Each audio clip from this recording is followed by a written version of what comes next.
ලෝක කම්මලියන්ට සල්ලිමාවන්න පුලන් විදිිය තින කියලා හිතුව තොකල විශවාස කරයිද ඇත්තන කම්මලියන්ට සල්ලිමාවන්න පුල විදිිය ඔ ඇත්තටම ලෝක එකම එක විදි ඇතින කම්මලියන්ට සල්ලිමාවන්න පුලන් විදි ඇත්තම ඒ එකම විදිිය තමා යුනිට් ට්‍රස්ට් තමන්ගේ සල්ලි තවගෙනෙට දීල ඒ සල්ලි දෙගුණද තුන්ගුණද දහගුණද සිගුණ ඇති කියලා වර්තනය කරගන්නප එකම විදි තම යුනිට් ට්‍රස් මංකන මේ කම්මලියන්ට ස්ටොක් මගට කියන රොකට් සයින්සයක් නෙමේ හැබ ඒකත් ඉගෙන ගන්න කම්මැලි ඒක ගැන වැඩි ටච්චක ඉන්න බැරි අයට සල්ලි බැංකුපතේ දාන්න අයට තම මේ කියන යුනිට් ට්‍රස්ටකෙන් පුළොන් වගේ සල්ලි මාර විදිට වර්ධනය කරගන්න හිතන්න ඇති විදියට වගේ බැංක දාතින සල්ලි ඒ වගේ දහගුණයක් විතර වැඩිපුර ගන්න පුළ විදිත්තම යුනිට් ට්‍රස්ට් කියන යුනිට් ට්‍රස්ට් එක ඇතුලේ තියෙනවා එක ස්ටේජ් තියනවා එක විදිර ආයෝජන කනබල තින හිතන ඔයාගේ රිස්ක එක වැඩීද රිස්ක අඩුවෙන් දෝන නැත්තමට මධ්‍යස්තව රිස්කයක් ගන්න පුලන් කෙනෙද අන්න ඒ විදිර ගැලපෙන විදිර ඉන්වස්මෙන්ට් ප්ලන්ට් ඕන තරන්තින යුනිට් ට්‍රස්ට් එක හිතලා බලන්නකෝ ඔයාලට කෙලින්ම බය නැතුව හරි රිස්කයක් ගන්න කැමති නම් ඒක ඇතුලේ තියෙන ස්ටොක් මාකට් growth fund කියලා ඒවට කියන්නේ. එහෙම නැත්නම් money market fund තියෙනවා. ආයි හිතන treasury bills bonds ඒ වගේ වෙලේ. ඒ කියන්නේ සුරුකුම් පත්‍රිකස්සේ බැඳුම් කර අර ඒ වගේ වෙල ඉන්වෙස්ට් කරන්නත් පුළුවන් ඕගලන්ට. ඒ කම්මැලි ඕගලන්ට ඉතින් ඉන්වෙස්ට් කරලා සල්ලි හොයන්න පුළුවන් එකම විදිය. කම්මැලියන්ට සල්ලි හොයන්න පුළුවන් එකම විදිය ඒකමයි තමයි. මොකද ඔයාගේ සල්ලි හිතන්නකෝ හොඳටම ඉගෙනගත් ස්ටොක් මාකට් එකේම ඉන්න සුපිරිම මොළ ටිකකට ඔයාගේ සල්ලි දීලා ඔයාලට බය වෙන්න දෙයක් නැහැ නේ. ඔයාගේ සල්ලි මොකද ගොඩක් දුරටම වෙන්නේ 99.9%ක්ම වෙන්නේ සල්ලි වර්ධනය වෙන එක. මොකද ස්ටොක් මාකට් විතරක් නෙමෙයි මනි මාකට් එකේ දාන්නත් පුළුවන්. මං කිව්වාගේ අර ට්‍රෙෂරි බිල් ඊට පස්සේ බොන්ඩ්ස් අරවා මේවල ෆික්ස් ඩිපොසිට් ඒවල ඇතුළත් තියෙනවා.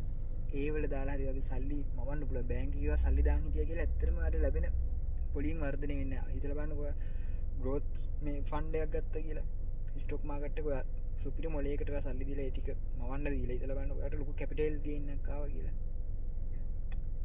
බැංක් එක තිබ්බ කියලා වටේම සල්ලි මැවෙනවද නැහැ. ඔයාට ඒක රුපියල් 1000කින් අද උනත් පටන් ගන්න පුළුවන් යුනිට් ට්‍රස්ට් එකක රුපියල් 1000ක් ඉන්වෙස්ට් කරලා.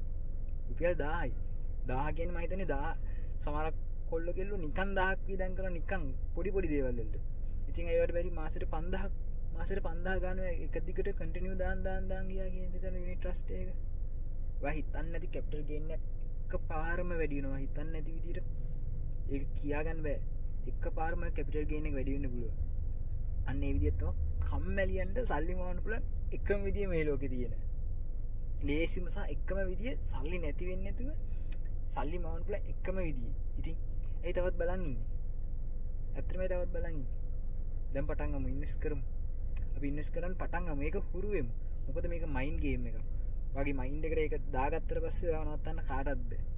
අපි හැමෝම ෆයිනෑන්ෂල් ෆ්‍රීඩම් වෙන්න ඕනේ. හැමෝම ෆයිනෑන්ෂල් ෆ්‍රීඩම් වෙන්න ඕනේ කියලා හිතේ මිසක් පටන් ගත්තේ නැහැ. අද රුපියල් 1000න් ඉන්නවට ඉන්වෙස්ට් කරන්න පටන් ගන්න පුළුවන්. රුපියල් 1000යි. වැඩ පුරන රුපියල් 5000කින් පටන් ගන්න. ඇත්තටම වාට මාසෙට 5000ක් විතර අයින් කරන්න බැරි කමන්න ඉන්වෙස්ට් තමන් වෙනුවෙන්. මොකද තමන් වෙනුවෙන් කරන මේක ආයෝජනය. ඇත්තට කම්මැලි කමේ ඉන්න හිතන්නකෝ අපි ලංකාවේ ගොඩක් මිනිස්සුන්ගේ තියෙන එකම අවුල තමයි ලංකාවේ මිනිස්සු මාර කම්මැලි. ලංකාවේ මිනිස්සු බලන්නේ තව කෙනෙක්ට කීයක් හරි සල්ලි දීලා හරි වැඩේ කරගන්න පුළුවන්ද කියලා. හැබැයි හැමදේම වියදමක්. ඉතින් ආයෝජනයක් වෙන වැඩකට තමන් සල්ලි වියදම් කරන්න කැමති. තමන් ඉගෙන ගන්න තමන් ටයිම් එකක් ගත්තා. තමන්ට ඒක ගැන තේරෙන්නේ නැත්නම්. අයිය ඒ කියන්නේ දන්න කෙනෙක්ට සල්ලි දීලා වගේ සල්ලි වර්ධනය කරගන්න අකමැති. අද ඉතින් YouTube එක ඕන තරම් තියෙන යුනිට් ට්‍රස්ට් ගැන වීඩියෝස්. ඒක බලන්න ආටිකල් තියෙනවා. Google එකේ try කරලා බලන්න. Google එකේ search කරලා බලන්න කොච්චර ඒවා යුනිට් ට්‍රස්ට් ගැන විස්තර එනවද කියලා. මං කියන්නේ අද දැන් ඉඳන් ඔයා යුනිට් ට්‍රස්ට් ගැන පොඩ්ඩක් හොයලා ඉන්වෙස්ට් කරන්න පටන් ගන්න. රුපියල් 1000ක් ඇති ඉන්වෙස්ට් කරන්න. ඔයගේ සල්ලි මවන්න පුළුවන් මාරම විදියට. මේක ඇත්තටම කම්මැලි හැබැයි සල්ලි හොයන්න උත්සාහ කරන ඔයාටමයි මම මේ කියන්නේ. ඇත්තටම මම ඔයාලට මේ කියන්නේ. මොකද මේක සල්ලි ඕන තරම් හොයන්න පුළුවන්. මොකද ජීවිතේ දැන්වත් සීරියස් ගන්න.